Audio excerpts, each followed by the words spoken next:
Horoskopi javor 6-12 tetor 2025 Dashi, hëna e plot në Aries po ndes energjinë tënde personale dhe aventurash këtë javë.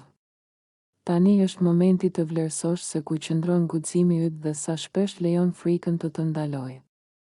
Në punë mund të ndihesh tërhequr drejt projekteve të reja që të sfidojnë, por kujdes, nuk është koha për impulsivitet të papërgatitur.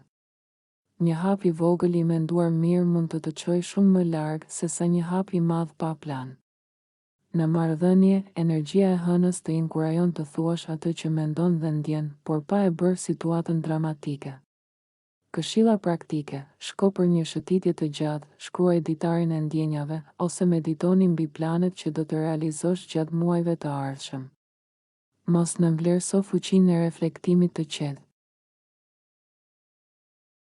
Demi, kur ka kaluar koha që vërtet të pushosh dhe të relaksohesh. Hëna e plot dhe Aries po ndikon drejt për drejt në sektorin tënd të pushimit dhe rilindjes personale. Mos e ndjej këtë si dembelizëm, është koha që trupi dhe mendja të rigjenerohen. Kjo javë është për të thënë jo ndaj angazhimeve të panevojshme dhe për të vendosur kufi të qartë. Në të njëjtën kohë, Merkuri dhe Marsi po ndezin sektorin tënd të marrëdhënieve, duke sjellë biseda të rëndësishme me partnerin, miqt ose kolegët. Këshilla: lejo veten të marrësh energji nga ata që të mbushin dhe jo nga ata që të thithin. Kujdes nga tendenca për të bërë gjithçka për të tjerët në kurriz të paqes tënde. Binjak, hëna e plot dhe Dashit po vën në provë jetën tuaj sociale. Kush është me të vërtet në anën tuaj dhe kush është thjesht për vibes? Ky është momenti për të bërë një pastrim të energjisë, disa lidhje mund të mos jenë më të përshtatshme për ju. Merkuri dhe Marsi po ndezin sektorin tuaj të rutinës dhe detyrave, duke ju sfiduar të qëndroni të organizuar dhe të shmangni shpërqendrimet. Këshilla: bëni një pastrim të vogël të ditarit ose listës së kontakteve, bashkohuni me komunitete që ju frymëzojnë, dhe mos prisni që ftesat të vinë vetë, nisni veprimin. Në shtëpi, Venus po mbyll ciklin e saj në sektorin tuaj të komoditetit, duke ju kujtuar që të krijoni hapësira të ngrohta dhe të qeta për veten.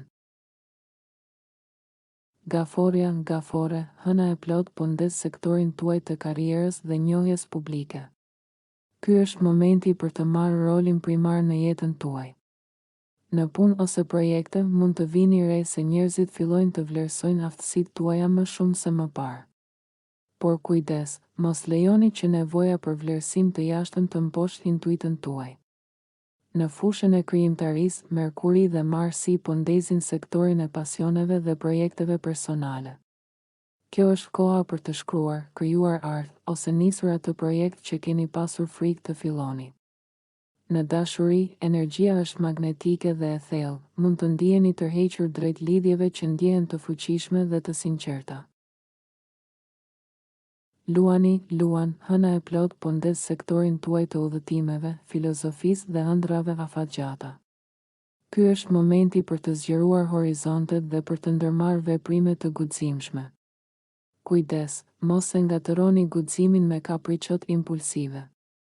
Merkuri dhe Marsi po ndezin sektorin e familjes dhe bazës së jetës tuaj, duke sjellë diskutime të rëndësishme ose situata emocionale në shtëpi. Venus në sektorin tuaj të financave ju kujton se investimi në vetvete dhe vlerat tuaja kërkon maturi, shpenzoni energji dhe para me kujdes. Këshilla: krijoni një balancë midis aventurave të mëdha dhe qetësisë në shtëpi. Virgjëresha, hëna e plot ndes sektorin e intimitetit dhe burimeve të përbashkëta. Është koha të kuptoni se me kë dhe çfarë jeni të gatshëm të ndani. Kjo javë mund të sjellë qartësi për marrëdhënie financiare, emocionale ose romantike. Merkuri dhe Marsi po ndezin sektorin e komunikimit dhe mësimit, duke ju dhënë aftësinë të shprehni mendimet me forcë, por me kujdes. Venus mbyll ciklin e saj në shenjën tuaj, duke rritur magnetizmin tuaj personal, por gjithashtu duke nxjerrë në pak kritikën e brendshme. Këshilla: vlerëso progresin tuaj dhe shmangni vetë kritikën e tepruar. Peshorja, peshore, hëna e plot ndes sektorin e marrëdhënieve dhe partneriteteve. Kjo është një javë ku mund të vinë konfrontime, konfesions ose vendime të mëdha mbi marrëdhëniet tuaja. Kujdes nga tendenca për të bazuar vetvlerësimin tek reagimi i të tjerëve. Merkuri dhe Marsi po ndezin sektorin e financave dhe resurseve, duke kërkuar qartësi mbi çfarë është e juaja dhe çfarë nuk është. Venus po përfundon rrugëtimin në sektorin tuaj të brendshëm dhe spiritual, duke ju kujtuar rëndësinë e kohës së vetë përkujdesjes dhe vendosjes së kufive. Akrepi, hëna e plot ndes emocionet dhe thellësitë e brendshme, duke të nxitur të shohësh se çfarë po të mbështjell në mënyrë të fshehtë dhe çfarë duhet të lëshosh. Është koha për të bërë pastrimin shpirtëror dhe për të kuptuar se fuqia e vërtetë nuk vjen nga kontrolli i gjithçkaje, por nga guximi për t'u përballur me të vërtetat që të shqetësojnë më shumë. Në marrëdhënie, mos u frikso të thuash atë që ndjen, sepse ndonjëherë të tjerët nuk e kuptojnë thellësinë tënde pas sinqeritetin tënd. Në punë dhe projekte personale, ky është momenti për të analizuar, për të planifikuar dhe për të vepruar me maturi. Çdo vendim i vëmendshëm sot mund të të shpëtojë nga gabimet të mëvonshme. Këshilla: medito dhe shkruaj ndjenjat e tua. Introspeksioni mund të të ndihmojë të shohësh rrugën më të drejtë dhe më të sigurt. Shigjetari, i dashur shigjetar, energjia e hënës së plot të shtyn të shohësh përtej horizontit dhe të zgjerosh vizionin tënd për jetën. Është koha për të ndjekur ëndrat dhe për të lënë pas rutinën e vjetër që të ndalon. Marrëdhëniet dhe lidhjet personale mund të kërkojnë fleksibilitet dhe mirëkuptim, sepse jo të gjithë ecin me ritmin tënd. Financat dhe planet afatgjata kërkojnë vëmendje dhe durim, prandaj mos nxito vendimet e mëdha. Këshilla: shkruaj planet, vizatimi i ideve ose një plan konkret mund të të japë qartësi dhe energji të reja për të vepruar. Bricjapi, i dashur bricjap, hëna e plot ndes sektorin e punës dhe përgjegjësive, duke të kujtuar që suksesi i vërtet nuk vjen nga shpejtësia, por nga vazhdimësia dhe disiplinimi i qëndrueshëm. Ky është momenti për të rishikuar rutinën, për të vendosur prioritete dhe për të përmirësuar mënyrën se si menaxhon kohën dhe energjinë. Marrëdhëniet në punë ose bashkëpunimet mund të kërkojnë durim dhe diplomaci. Të kuptosh perspektivën e të tjerëve mund të të ndihmojë të shmangësh konflikte të panevojshme. Këshilla: mos e neglizho shëndetin fizik dhe mendor. Një trup dhe mendje të qeta do të të ndihmojnë të arrish më shumë. Ujori, i dashur ujor, hëna e plot ndes sektorin e mijësive, komunitetit dhe projekteve të përbashkëta. Ky është momenti për të reflektuar mbi ndikimin që ke tek të tjerët dhe mbi marrëdhëniet që të mbushin me energji pozitive.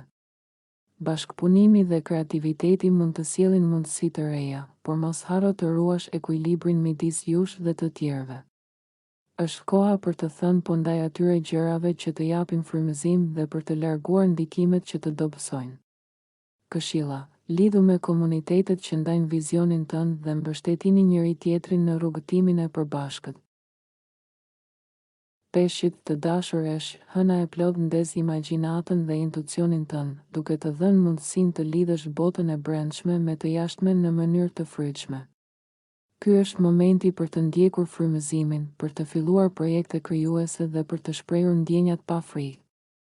Marrëdhëniet kërkojnë sinqeritet dhe komunikim të hapur. Shpesh ato që janë më të thella janë të fshehura pas heshtjes ose gjesteve të vogla, prandaj vëmendja e hollë mund të bëjë diferencën. Këshilla: meditimi, shkrimi ose aktivitetet artistike mund të të ndihmojnë të qartësosh mendimet dhe të forcosh lidhjen me vetveten dhe të tjerët.